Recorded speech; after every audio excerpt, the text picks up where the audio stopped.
नमस्कार। ये रामायण कथा पूरी तरह से श्रीमद् वाल्मीकि रामायण के ऊपर आधारित है। यदि आप इसका निरंतर श्रवण करते रहना चाहते हैं तो इस चैनल को सब्सक्राइब ज़रूर कर लें और आगे आने वाली सभी पॉडकास्ट के नोटिफिकेशन के लिए बेल आइकन को भी ज़रूर प्रेस कर दें। अब हम सुनेंगे 41वां सर्ग सुग्रीव का दक्षिण दिशा के स्थानों का परिचय देते हुए वहाँ प्रमुख वानर वीरों को भेजना। इस प्रकार वानरों की बहुत बड़ी सेना को पूर्व दिशा में प्रस्थापित करके सुग्रीव ने दक्षिण दिशा की ओर चुने हुए वानरों को जो भली भांति परख लिए गए थे भेजा। अग्निपुत्र नील कपिवर हनुमान जी, ब्रह्मा जी के महाबली पुत्र जाम्बवान, सुहोत्र, शरारी, सरगुल्म, गज, गवाक्ष, गवय, सुषेण, वृषभ, मैन, द्विवेद, सुषेण द्वितीय, गंधमादन, हुतानशन के 2 पुत्र उल्कामुख और अनंग तथा अंगद आदि प्रधान प्रधान वीरों को जो महान वेग और पराक्रम से संपन्न थे विशेषज्ञ वानरराज सुग्रीव ने दक्षिण की ओर जाने की आज्ञा दी। महान बलशाली अंगद को उन समस्त वानर वीरों का अगुआ बनाकर उन्हें दक्षिण दिशा में सीता की खोज का भार सौंपा।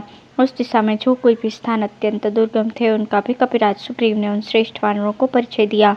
वे बोले, वानरों, तुम लोग भांति भांति के वृक्षों और लताओं से सुशोभित सहस्त्रों शिखरों वाले विंध्य पर्वत पर बड़े बड़े नागों से सेवित रमणीय नर्मदा नदी, सुरम्य गोदावरी, महानदी कृष्णवेणी तथा बड़े बड़े नागों से सेवित महाभागा वर्धा आदि नदियों के तटों पर और मेखल, उत्कल एवं दशार्ण देश के नगरों में तथा आम्रवंती और अवंतीपुरी में भी सब जगह सीता की खोज करो। इसी प्रकार विदर्भ, ऋष्टिक, रम्य, माहिषक देश, वंग, कलिंग तथा कौशिक आदि देशों में सब और देखभाल करके पर्वत, नदी और गुफाओं सहित समुचे दंडकारण्य में छानबीन करना। वहाँ जो गोदावरी नदी है उसमें सब और बारंबार देखना। इसी प्रकार आंध्र, पुंड्र, चौल, पांड्य तथा केरल आदि देशों में भी ढूंढना। तदंतर अनेक धातुओं से अलंकृत अयोमुख पर्वत पर भी जाना। उसके शिखर बड़े विचित्र हैं। वो शोभाशाली पर्वत फूले हुए विचित्र काननों से युक्त है। उसके सभी स्थानों में सुंदर चंदन के वन हैं। उस महापर्वतमलय पर सीता की अच्छी तरह खोज करना। तत्पश्चात स्वच्छ जल वाली दिव्य नदी कावेरी को देखना, जहाँ अप्सराएं विहार करती हैं। उस प्रसिद्ध मलय पर्वत के शिखर पर बैठे हुए सूर्य के समान महान तेज से संपन्न मुनिश्रेष्ठ अगस्त्य का दर्शन करना। इसके पश्चात उन प्रसन्न चित्त महात्मा से आज्ञा लेकर ग्राहों से सेवित महानदी ताम्रपर्णी को पार करना। उसके द्वीप और जल विचित्र चंदन वनों से आच्छादित है। अतः वह सुंदर साड़ी से विभूषित युवती प्रेयसी की भांति अपने प्रियतम समुद्र से मिलती है। वानरों, वहां से आगे बढ़ने पर तुम लोग पांड्यवंशी राजाओं के नगर द्वार पर लगे हुए सुवर्णमय कपाट का दर्शन करोगे, जो मुक्तामणियों से विभूषित एवं दिव्य है। तत्पश्चात समुद्र के तट पर जाकर उसे पार करने के संबंध में अपने कर्तव्य का भली भांति निश्चय करके उसका पालन करना। महर्षि अगस्त्य ने समुद्र के भीतर एक सुवर्णमय सुंदर पर्वत को स्थापित किया है, जो महेंद्रगिरी के नाम से विख्यात है। उसके शिखर तथा वहाँ के वृक्ष विचित्र शोभा से संपन्न है। वो शोभाशाली पर्वत श्रेष्ठ समुद्र के भीतर गहराई तक घुसा हुआ है। नाना प्रकार के खिले हुए वृक्ष और लताएं उस पर्वत की शोभा बढ़ाते हैं।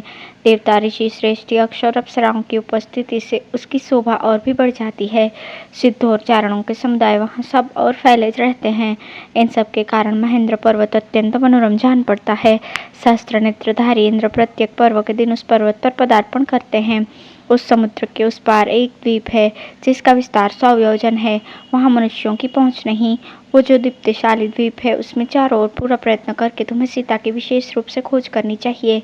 वही देश इंद्र के समान तेजस्वी दुरात्मा राक्षस राज रावण का, जो हमारा वध्य है, निवास स्थान है। उस दक्षिण समुद्र के बीच में अंगारका नाम से प्रसिद्ध एक राक्षसी रहती है, जो छाया पकड़कर ही प्राणियों को खींच लेती है और उन्हें खा जाती है। उस लंका द्वीप में जो संदिग्ध स्थान है उन सब में इस तरह खोज करना कि जब तुम उन्हें संदेह रहित समझ लो और तुम्हारे मन का संशय निकल जाए। जब तुम लंका द्वीप को भी लांग कर आगे बढ़ जाना और अमित तेजस्वी महाराज श्री राम की पत्नी का अन्वेषण करना। लंका को लांग कर आगे बढ़ने पर 100 योजन विस्तृत समुद्र में एक पुष्पितक नामक पर्वत है, जो परम शोभा से संपन्न तथा सिद्धों और चारणों से सेवित है। वो चंद्रमा और सूर्य के समान प्रकाशमान है तथा समुद्र के जल में गहराई तक घुसा हुआ है। वो अपने विस्तृत शिखरों से आकाश में रेखा खींचता हुआ सा सुशोभित होता है।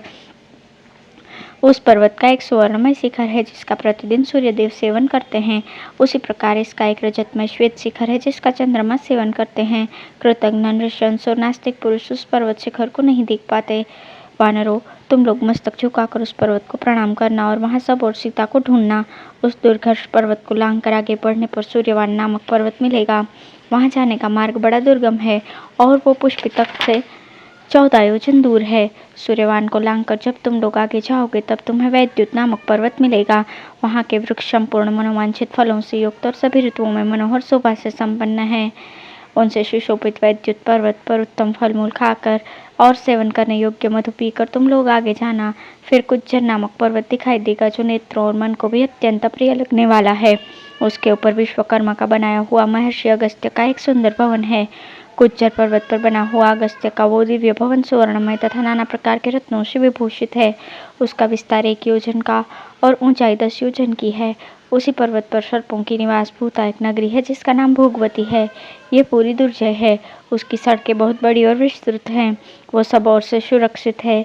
तीखी दाढ़ वाले महाविषैले भयंकर सर्प उसकी रक्षा करते हैं। उस भोगवती पुरी में महाभयंकर सर्पराज वासुकी निवास करते हैं। तुम्हें विशेष रूप से उस भोगवती पुरी में प्रवेश करके वहां सीता की खोज करनी चाहिए। उस पुरी में जो गुप्त एवं व्यवधान रहित स्थान हो उन सब में सीता का अन्वेषण करना चाहिए। उस प्रदेश को लांघ कर आगे बढ़ने पर तुम्हें ऋषभ नामक महान पर्वत मिलेगा। वो शोभाशाली ऋषभ पर्वत संपूर्ण रत्नों से भरा हुआ है। वहाँ गोशीर्षक, पद्मक, हरिश्याम आदि नामों वाला दिव्य चंदन उत्पन्न होता है। वह चंदन वृक्ष अग्नि के समान प्रज्वलित होता रहता है। उस चंदन को देखकर कदापि तुम्हें उसका स्पर्श नहीं करना चाहिए, क्योंकि रोहित नाम वाले गंधर्व उस घोर वन की रक्षा करते हैं। वहाँ सूर्य के समान कांतिमान 5 गंधर्व राज रहते हैं। उनके ये नाम हैं शैलुष, ग्रामणी, शिक्ष, शुक और बभ्रू। उस ऋषभ से आगे की पृथ्वी की अंतिम सीमा पर सूर्य, चंद्रमा तथा अग्नि के तुल्य तेजस्वी पुण्यकर्मा पुरुषों का निवास स्थान है। अतः वहाँ दुर्घर्ष स्वर्ग विजयी पुरुष ही निवास करते हैं। उससे आगे अत्यंत भयानक पितृलोक है। वहाँ तुम लोगों को नहीं जाना चाहिए। यह भूमि यमराज की राजधानी है जो कष्टप्रद अंधकार से आच्छादित है। वीर वानरों, बस दक्षिण दिशा में इतनी ही दूर तक तुम्हें जाना और खोजना है। उससे आगे पहुंचना असंभव है, क्योंकि उधर जंगम प्राणियों की गति नहीं। इन सब स्थानों में अच्छी तरह देखभाल करके और भी जो स्थान अन्वेषण के योग्य दिखाई दे वहां भी विदेह कुमारी का पता लगाना। तदंतर तुम सबको लौट आना चाहिए।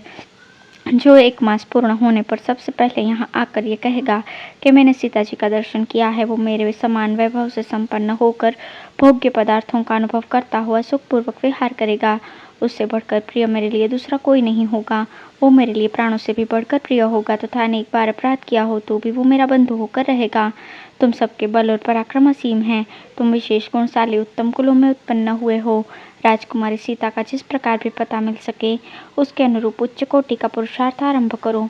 इस प्रकार श्री वाल्मीकि निर्मित रामायण आदि काव्य के किष्किंधा कांड में 41वां सर्ग पूर्ण हुआ। धन्यवाद।